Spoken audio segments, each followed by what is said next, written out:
Hello there, I'm going to show you this gorgeous card made simply with borders, a little bit of gilding flakes and some accent pieces from our collection. So we will be using the California Collection border, corner, and die set. And this one, I just want to note, is an extra long border. It's 9 inches long, and it's made especially to do these kind of projects, where sometimes when you use shorter borders, you can't do these. So let me set this aside and we'll get started. I have cut 3 of these already, but I'm going to cut one more, just show you how beautifully it cuts. I'm going to pop this onto a piece of coconut white card, tape it into place. Let's get our cutting mats and boards.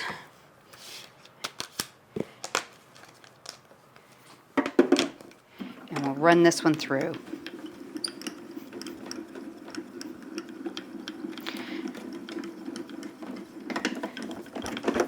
Check to make sure it's been cut all the way. This is absolutely gorgeous, all the way cut. We're going to emboss to bring out the beauty on it.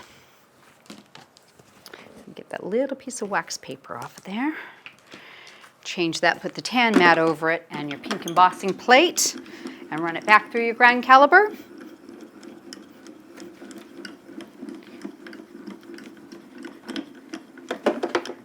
There we go.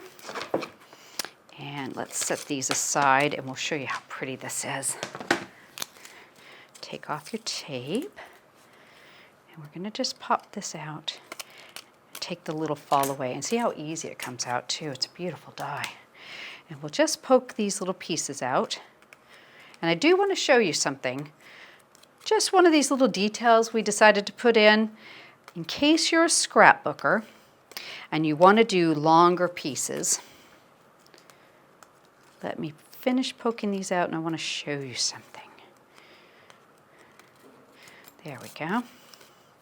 Now, these dies have been made so that they fit together and you can just line them up perfectly and you continue on your pattern. Can you see that?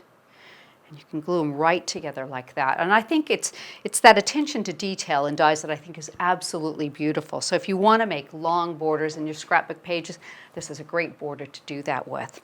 All right, so now I've got 4 of these cut, and I've got a piece of coconut white card that I've put a self-adhesive sticky sheet on.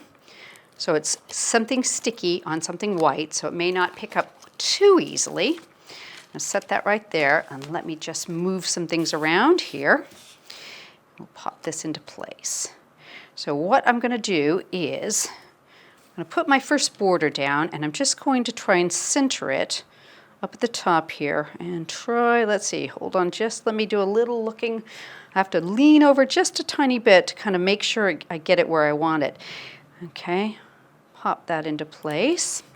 And then with my next one, I'm going to kind of offset it just a tiny bit.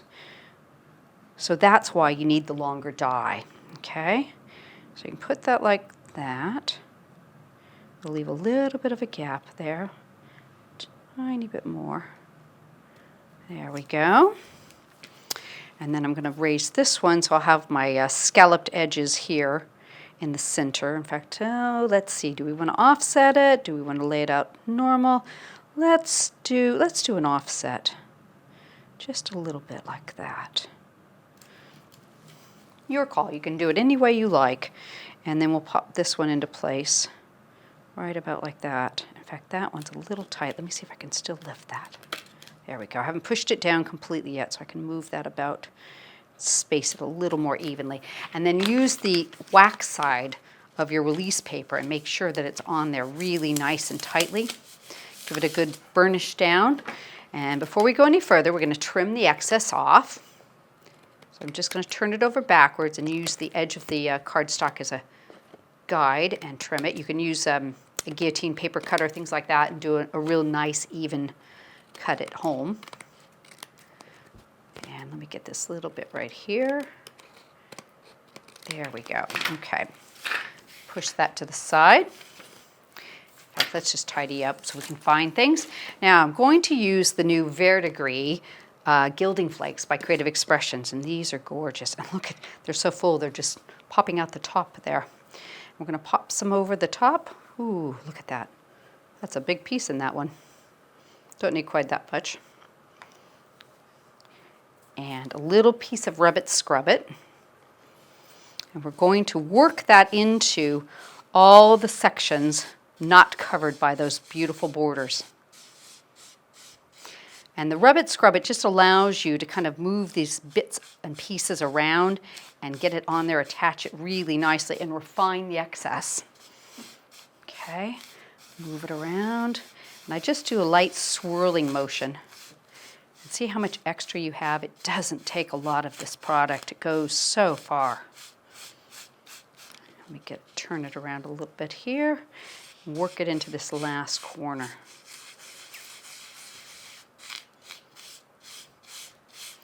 And there you've got just a little bit of the roughness on this Rub It Scrub It, so you can take all your little bits off and refine it. Okay, so now we just tidy up. Well, tell you what, this one is literally exploding. It's so full, so I think what I'm going to do is just tip this one down below. All right, so now I've got a base piece already done. I'm going to put a little bit of Cosmic Shimmer glue on the back here, and we'll just seat it with that.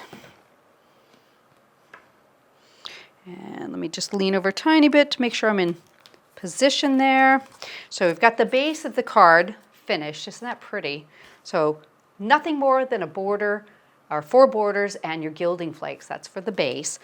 Now I've got a length of the frilly edged ribbon in white here, and I thought I'd just show you how to tie, or how I tie a bow. I take a piece, and this is roughly about between 3 and 4 feet, folded in half, and what I do is on the folded end, I leave that as my tails. I make a little pinch, I bring 2 loops up and put them underneath my thumb, fold it around just like you're tying shoelaces, and tuck it back under with your thumb, or your forefinger, and then grab it with your thumb as it comes through. And at this point, I hold that little tail and this tail down in my fingers and give it a little bit of a gentle tug. And you can kind of straighten it up if your loops are coming out a little bit lopsided there. So there is a simple bow. And you can adjust that and make them any size you want them. I personally prefer them a little bit on the smaller side since it is a wide ribbon. And then I'll take and pull them apart, and usually I'll make the top loop a little bit smaller. Just figure out which one pulls it there. Pull them apart here and make that top one a little bit smaller. Give it a good tug, and then I'll take and trim the ends. Fold it in half, cut away from you. Take this one, which is where we started, fold it in half, cut away from you, and you've got a really pretty little bow. So simple and easy to do, okay? And now let's just put that onto our card with a glue dot. And let's seat it down here in this corner. And we've got these really, really pretty satin ribbon roses in gold, and I'm going to put one of those on top of it, and I'm just going to add in a little bit of a gold twine there too to kind of bring it up and give you a little bit of sparkle. And you can glue these into place, or you can use the glue dots like I like. And I've made a couple of pretty decorative stick pins with some jewels, and we're going to poke those into the knot on the bow so they won't ever injure anybody. And last but not least, I've stamped a sentiment, and this is from the Bold Sentiment stamp set by Creative Expressions.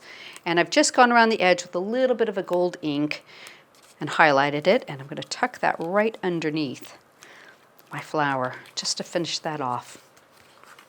How pretty and elegant is that card? You could use that for any occasion, a wedding, just to say thanks, or anything you like. I think anybody would be really proud to receive this one.